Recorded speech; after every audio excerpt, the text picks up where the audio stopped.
Alright, hello everybody, welcome to the Adam Clery Football Channel. I am Adam Clery and this is a long overdue look at why Reece James is the boy.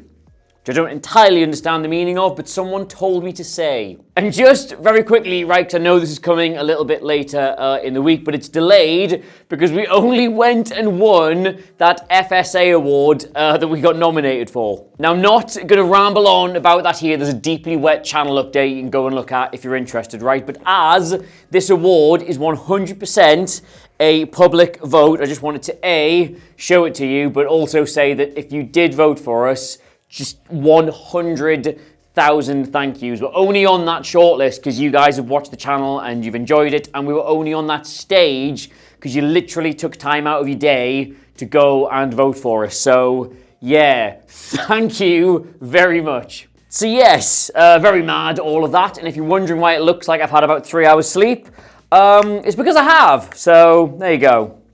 Anyway, Reece James. We're going to start here with the Chelsea-Arsenal game from the weekend because it was quite weird. It was a match that, despite the red card and the fact that Chelsea had to play for like an hour with only 10 men, I think both sides would be a little disappointed they did not win. Arsenal will look at it as a missed opportunity, naturally, but Chelsea looked for a while like they might go on and do something insane here, and I think were genuinely quite unlucky not to. But the story here is not about the whole 10 versus 11 thing. The story here is, in fact, about this man. Now, this is not my line. Obviously, I've read it about 500 times on Twitter since this game. But in a match that was billed as Rice versus Caicedo, who is the Premier League's best midfielder, it turns out that the answer might actually be Reece James. And yes, there is a degree of hyperbole to that, and it is also probably what I've called the video, so sorry for being extremely YouTube about the whole thing, but he is genuinely making a case for being the best all-rounder in world football right now, and in this game, you saw exactly why.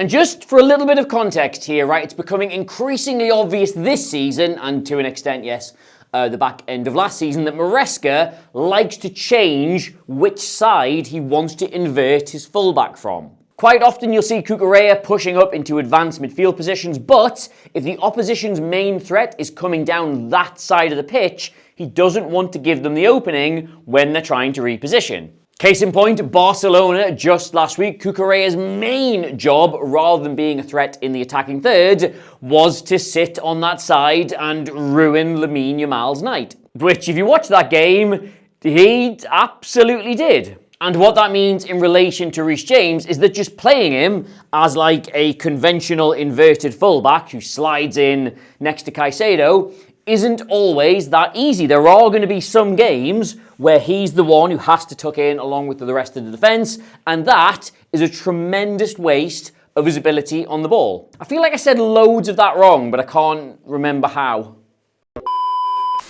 And so, in order to get around the problem of not really being able to invert him in a number of massive games, what Enzo Maresca has started doing, and we'll just wind them all back here a second, is flat out starting him in central midfield in those really big games. 4 times it's happened this season: Bayern Munich, Barcelona, Tottenham and Arsenal. In fact, my dear friends, the only massive game Chelsea have had this season in which he did not start Reece James in central midfield was that one where he started Malo Gusto in central midfield, which seemed really weird at the time, but as the match went on, it became really obvious that James's main job in that game was to help Josh Ashimpong through it and sit in front of that makeshift defence. He won the most tackles, he won the most duels, he won the most headers of any player on the pitch that day, which, while not allowing him to impact the game as far up as maybe Chelsea would have liked, was so important for them getting that win. And Maresca obviously deserves a lot of credit for just how he is managing Reece James in general, but I think the major thing is that he is repeatedly making the correct decisions for assessing where his impact is needed on the pitch in relation to his starting position. But this was the starting lineup against Arsenal. I want to talk about his impact in this game specifically because it really felt like one of those matches where everyone starts to notice something that's been quietly going on in the background for a little while now. And how he went about his job changed before and after the red card, but the job itself remained the same. He was there to stop Arsenal at any point enjoying domination in the centre of the pitch. From literally the kickoff, you can see him here, I think we're a minute in or something, sticking to Declan Rice like a friggin' limpet mine. And he gave him just an absolutely minging evening pretty much from there on out. Before that red card, Reece James's job was to stop Declan Rice doing anything that moved the ball up the pitch, to cut him off in every phase of the game from the rest of that Arsenal team. And if we look at all of Declan Rice's passes in that first half, you will see they are virtually all sideways or backwards. In fact, the only one that looks like it's really good and he's cutting through Chelsea, right? Go and actually look at that. It's a free kick. And even then, when he takes it, he will be able to smell exactly what flavour energy drink James had when he was warming up. He's still only about a foot away from him. And if you want to see just the extent to which Reece James was doing this job on Declan Rice, right? This is all from one sequence. James sticks tight to Rice when Raya's got it at the back, preventing him from trying this little line-breaking pass. And when they do eventually go along with it and get it into Chelsea's half, he is still straight across to him over on the touchline and forces him to play backwards instead of trying to find any of the players ahead of the ball here. And even though Arsenal, give them their credit, they do hold on to the ball, they don't make a silly mistake, they go all the way back to the goalkeeper, Rice becomes their deepest player, just trying to find any sort of space. And Reece James, again, still is in his face to such an extent that all he can do is turn around and give it back to David Raya. All three of these examples are from the same Arsenal sequence. There is maybe 1 minute separating all of these clips. Just nowhere on this football pitch was Reece James willing to let Declan Rice play the ball forward or even really have the space to receive it. And just to be absolutely clear about this, by the way, when Chelsea had the ball, it did look like Declan Rice's instructions were exactly the same. He was trying to stop Caicedo getting on it in a good position, trying to stop him from turning and playing forward. But the difference is, Reece James, in that first half at least, did look like he was absolutely getting the better of that personal battle. That really early yellow card for Zubimendi comes from James pulling Rice all the way up here, but then slipping around him to get on the ball and drawing a really rash challenge as he comes across to try and cover. And I can understand how that looks really negative. That looks like spoiler tactics from your defensive midfielders, but by winning that personal battle, if you're the player that's coming out on top there, you are effectively giving yourself the space to play higher up that you are denying your opponent. And James was doing that. And what we're seeing really consistently this season is that James is almost always winning those sorts of contests, regardless of who the opposition is or where they start him on the pitch. And if that's not quite going in, right, this little moment here really neatly sums it up. Chelsea are being forced back. Rice is shadowing Reece James, and he just fractionally gets drawn over to Caicedo enough that James can move off and find this little bit of space. And it all just sort of happens in this just tiny fraction of a second, but you can see immediately how annoyed Declan Rice is when that ball goes out there and nobody has covered for him or backed him up while he's been doing that pressing. And Reece James then plays it forward in exactly the way he was stopping Declan Rice from doing. Chelsea get up the pitch and they get a chance out of that. And it's a terrible effort in the end, yes, but it all comes from Reece James managing to find space against Rice that Rice was not being able to find against James. And that is the whole point of winning your individual battles. That is the impact they can ultimately then have on a game. Now, that is all well and good if you are Enzo Maresca, who is a top-level manager who prepares thoroughly for each game and comes up with tailored game plans, isn't it? Having a player at your disposal who can not only help you to implement loads of different approaches, but also is so good that he will ensure that said approaches are usually quite successful. But when this game changed as a result of that red card, so did Reece James. Chelsea, quite surprisingly, did not make a single substitution in the wake of the sending off. And all they did was they moved Enzo Fernandez back into that central midfield position, and Reece James's job changed from ruining Declan Rice's afternoon to just generally ruining Arsenal's. Now, as I said at the start, we are a few days late to talking about this game, and there have been other far more analytical channels than this one who've done some fantastic breakdowns of this match. And the one thing all of them say is that they were surprised with just how chaotic this game was in the second half. Because you've seen it yourself, haven't you? A team goes down to 10 men, they do 2 banks of 4, they try and shut the whole thing down, they kill the match. But Chelsea seemed really happy for it to still be quite open. In fact, the first change they end up making is to bring on Alejandro Garnacho.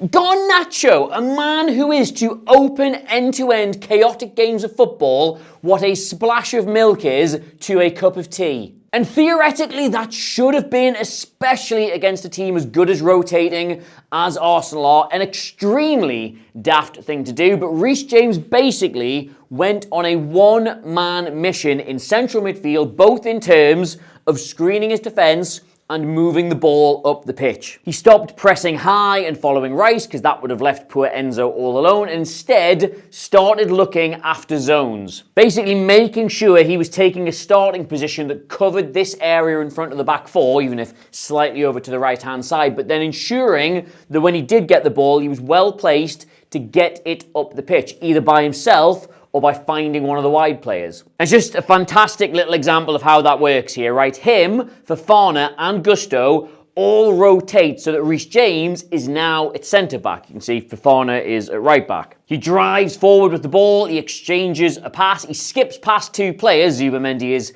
absolutely furious about this, but then instead of continuing to carry that ball upfield and leave a big gaping hole behind himself, if Chelsea lose possession, he instead gets his head up and passes it. But of course, they're down to 10 men. There isn't a simple option in front of him. Anything forward risks losing it and then them bypassing him with the first ball. So he sprays it beautifully out to aforementioned semi-skimmed Alejandro Garnacho. And that is brilliant, yes, but with a man less on the pitch. Crucially, it is not him over-committing. If Chelsea give that ball away over there on that side, they're still set. And likewise, instead of putting pressure on all the way up the pitch and risking leaving a hole if he gets passed around, he started sitting deep and looking to commit to the challenges that were in front of him. Like this take off Zubimendi is brilliant, and again, he does not overcommit himself by charging forward. He does the exact same thing. He lifts his head and he sprays it out to a player in a better position. And he's just doing this adaptive, all-round, situational, brilliant midfield play every single week. Like, look at his passing numbers for a fullback, and obviously they are off the charts, right? Assists, key passes, passes into the final third, progressive passes, through balls, switches, they're all in the very top percentage points of all the fullbacks in the Premier League. But yes, no, you're absolutely correct. Of course those numbers are really impressive for a fullback, because he's a fullback who spends loads of time in central midfield. So they should be really good, right? But then you compare them against actual midfielders. In fact, you know what? Let's just compare him to Declan Rice, who is, of course, another man who won an FSA award this week. Just saying. And don't look at those green bars because they're not comparing like for like there, right? Look at the actual numbers per 90 minutes. You're talking fractions between them, and in a few areas, James is actually outperforming him. Assists, key passes, passes into the final third, progressive passes, through ball switches, all those exact same things, and they absolutely hold up against the best midfielder in the Premier League, even though James is not permanently a midfielder. He's spending loads of his time in defence. But I know, I hear you, right? It's all well and good praising Reece James and saying how good he is, but it's the fitness, isn't it? He's a fantastic player, but he just simply can never stay fit. And yes, okay, I do hear that, right? But just quietly, really quietly, because I am worried I'm going to jinx this just by saying it, okay? Reece James has not missed one single game of football through injury in 2025. And yeah, all right, he's been rested and he's been rotated and he's been left out of the squad. And just hang on a second, I can see you there looking at Leicester in March. That is an illness, not an injury. They're very, very different things. Even like Superman can get a cold, can't he? I presume anyway, but regardless, whatever it is Reece James is doing with his own body and in a way that Chelsea are managing him with Maresca and the fitness team and whatever, it does appear that he has put a lot of those physical problems behind him. So yes, I do wish to officially start a change.org petition to lobby the government to ban Chelsea from playing him more than once a week between now and the World Cup. Thanks very much. But of course, Chelsea fans, that is simply what I, an idiot who has not really been to bed yet, think about one of your star players, and I'll bet you've been watching him a lot more than I have, so please let me know in the comments down below. Is this a new role for him? Is this simply what you expected of him all along? Can he stay fit for the rest of the season, please? I need that to happen. I'm on my knees here. All thoughts, all feelings, everything in the comments below. As ever, big reminder, if you have not subscribed to us already here at ACFC, that would be an amazing thing for you to do, because we're getting like so close to 200,000 subs, I can smell it. And on the off chance we hit that before the new year, I would go absolutely mad. I'd streak. That's not legally binding. I probably wouldn't, but I'll tell you now, if you click that, there's a chance. So you're telling me there's a chance? And finally, go on then, why the hell not? One final thank you to everybody, it's so heavy by the way, who voted for us in the Football Supporters Association Awards 2025. I'm not going to go through the whole thing again. As I say, we've done a proper video on it, so you can go and watch that if you're really interested. But just to even get this nomination in that category with all the other people in it is wild. So genuinely, I'm still lost for words about how you, not us, how you managed to win that for us. But yes, that's Reece James. That's the video. Hope you've had a nice time. I'll see you soon. Love you all. Goodbye.